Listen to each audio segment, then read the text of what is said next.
Hey, hey, hey, this is Seagrove, and today I'm here with Kenny Wisdom, who does a lot of different things, writes articles for Six Prizes, and commentates, and does just about everything. So I'll let him introduce himself.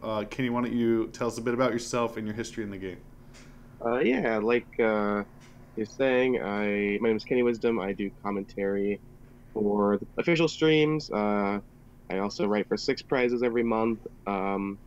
Got started playing in the Washington State area in 2010. Shortly after that, what kind of got me a name in the community was starting on the bubble, and then from there, streaming a lot of events at like a grassroots level. And then from there, I got picked up by Pokemon and now I am just kind of a community figure, I guess. I think most people would know me for commentary more than anything. And Pokemon is definitely kind of my main like hobby, passion, community sort of thing. For sure. So I put out a tweet last week, and I said, "Hit me up if you want to explain skill levels between tiers, especially what separates players around your level." And Kenny was one of the few people, or maybe the only person, who responded.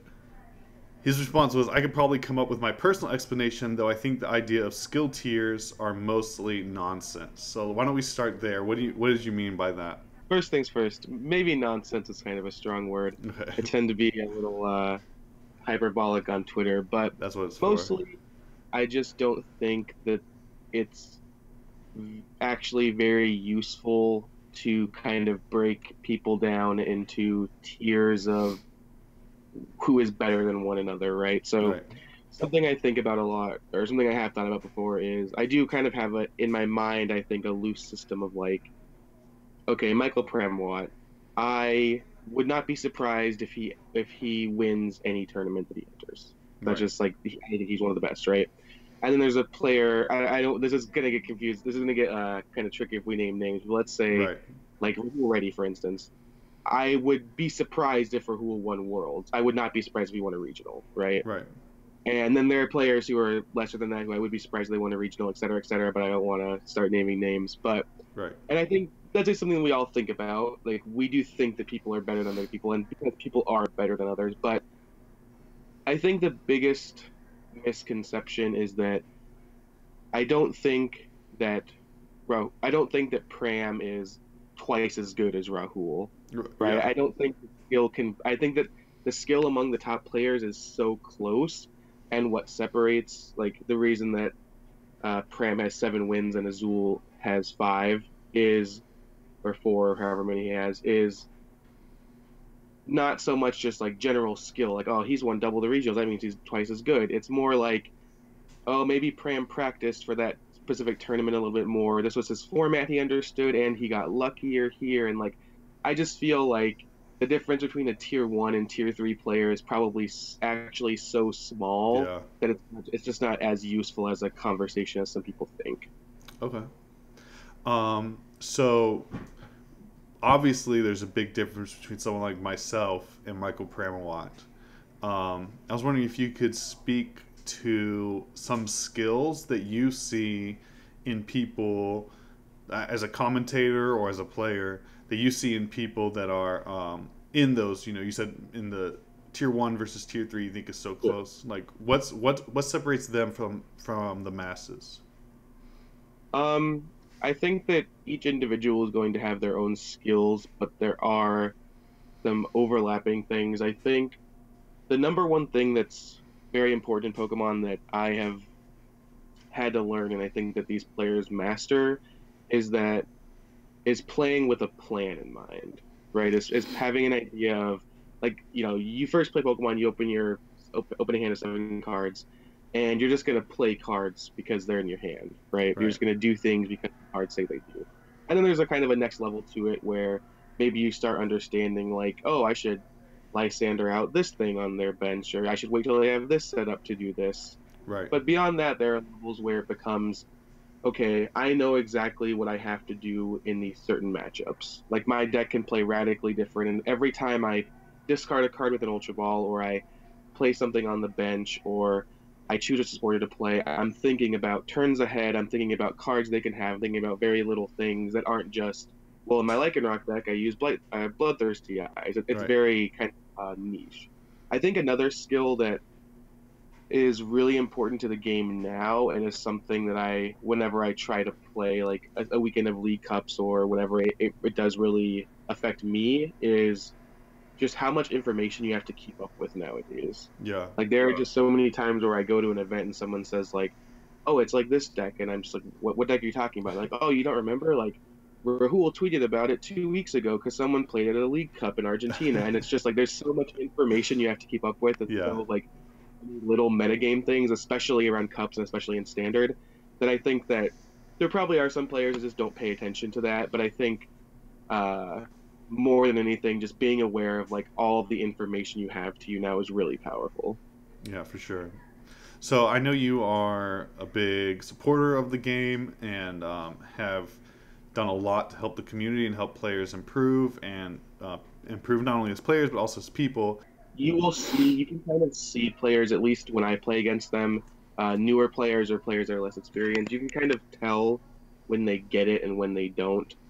Like I think, and this is maybe this is too specific, and maybe other people can't speak to this experience, but in my experience, there's just kind of a moment where players kind of reach different levels of skill, and I think if I were to give advice about what can help you at that level once you've been playing for a few months and maybe you read six prizes and you know the metagame and stuff, I would just say practice Okay. is the biggest thing. I think that there are going to be a lot of players who tell you that they don't play test, and that's because they're very good and they don't need to anymore. But I think more than anything, 90% of Pokemon players would benefit from just playing 10 more games a week or something, and Yeah. especially when you're first and before you have all of those like built-in skills, I think that it really helps to just get repetitions with the deck you're using and just kind of understand the game on a little bit deeper level. For sure. In your personal journey of growth as a player, do you remember specific times of like, a year in I really mastered this skill, and 3 years in I really mastered this skill, or anything like that, or is it just sort of been a blur or a... Um, there are a few moments that I can point to. So this is when I first started playing. I was playing against Tyler Nomura, who's a good player from the Northwest area, and I played a Roseanne's Research, I think. And Roseanne's lets you get any combination of two basic energy or two basic Pokemon or one of each. And I remember I just played the Roseanne's and just got a basic Pokemon and did not get the energy. And Tyler said to me like, "Oh, don't you want to get an energy?" And I was like, "Oh, I just don't need it." And like that just sounds so stupid, right? Like why wouldn't you just take it? But I've been literally playing for weeks at this point, and I just Right. don't think it's like necessarily something that people inherently understand. And again, that's something we take for granted now. Like every time you're just going to get the thing you need. But I think that was like a very small, obviously very small moment, but that was like the first moment where I realized like, oh, this person's much better than me. Like I'm very dumb. I don't know what I'm doing. Yeah. I'd also say that I don't know that this is as much of a moment of like learning something, but there was the Washington State Championships in I think 2010. I beat Ross Hoffman in the last round in the SP Mirror to make the top 16 or top 8 or whatever it was. And I remember feeling like after I won that match, I was like, okay, I'm starting to like get this. Hmm. Like I don't know what any one thing I did was like with the Tyler situation, but I was like, Ross is so much better than me, and winning one match doesn't mean I'm better than him or even close to it. Right. Ross is one of the best. But I just kind of understood like, okay, I am like, starting to get this. I can play with these guys. I can do well at tournaments. Like something has changed for me. I don't know what that is, Hmm. but just playing with these guys and testing and just understanding the game on a little bit level or a little bit deeper of a level has really helped me out. Okay. And one last question. You sort of took a break from the game in a sense recently, and coming back to the game, is there anything that you're like, oh, I forgot about doing this, and like the sequencing, or like I should be grabbing that energy? Obviously, probably not that, but something. Is there something like that that you noticed coming back? I've always played Pokemon, right? Even when I'm commentating, I'm playing and stuff, but it's much different to be focused playing and playtesting for weeks or months. I think that's something that ever since coming back this season and playing a little bit more, I haven't really had any huge moments like that. But I definitely noticed a lot when I was the last big event I tested for religiously was Seattle Regionals this past season, Okay. and I didn't even test that much, but just from playing the couple of weeks I did and really talking about the game with a group and And, thinking and you about, played Drampa Garb, right? yeah, that we were like obviously not inventing Drampagard, but we didn't talk with anyone else about it. Like we were kind of coming up with it on our own. Right. And there were so many things during that 4 weeks of playtesting where I was like, man, I like forgot about these small things. Like I forgot like about all the tiny edges that you have to like have in order to be successful. Like as a commentator, you're kind of looking at things from a wide lens, and Right. obviously, you want to have an understanding of the matchups and you want to know what the cards do and understand how they interact. But it was just so much different, kind of coming back and having to be like, all right, I'm actually playing these matches now. I'm actually playing for, money, and I have to remember like every mistake, every small mistake. I was like, man, I'm just so stupid. Like if I had been playing for 6 months instead of 6 weeks, I wouldn't have done this. Like, Yeah, and I can't point to a specific one, but there were definitely times where I just felt like, oh, I'm just rusty. for sure. Okay, well, thank you so much for your time. Is there any shout outs or anything you'd like to give? Uh, Thank you to Six Prizes for sending me this cool hoodie today. And thank you for having me. Yeah, for sure. All right. Thanks for watching, and please subscribe.